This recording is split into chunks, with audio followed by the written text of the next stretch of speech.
Pinagbili nila, saan itong pera?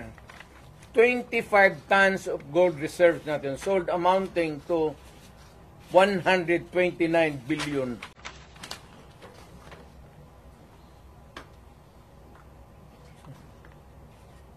At least sa Congress, kung may resolution, tapos i-bill that would correspond with it, there's an explanation of how the money is going to be spent.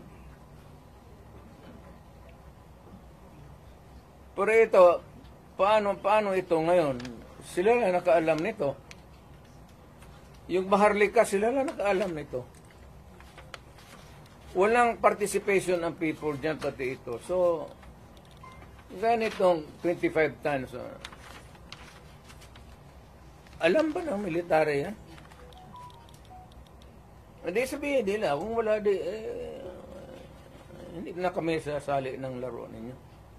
Pero Mayor, parang play safe naman ang military ngayon. Do you think si Browner po ay mag-react nito?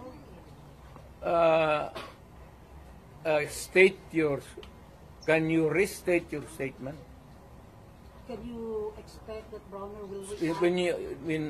When ito, pag nilabas din ito, your question must also correspondingly appear. Importante yan. So, guard. Kasi may statement siya, dapat nagpatisan, dapat stay put lang yung military.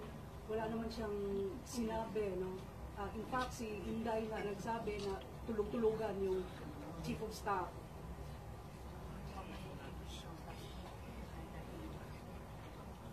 Paano daw makakatulog yung AFP Chief of Staff? Matagal na siyang natulog. Alam niya yung commander-in-chief niya nagdudruga. Noon pa yan, alam na ng lahat. Baka siya lang ang hindi. Ang mga polis. Kaming taga Davao, alam namin si Lagdameo nagdudruga. Kasi kasama namin siya palagi dito sa diyan kay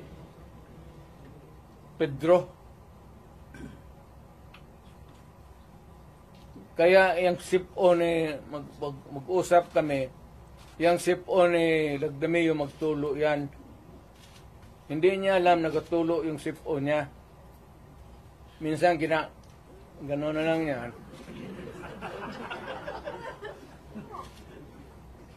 Alam ni Marcos na si Lagdameo durugista. Alam ni Lagdameo na durugista. Magkasama yan sila.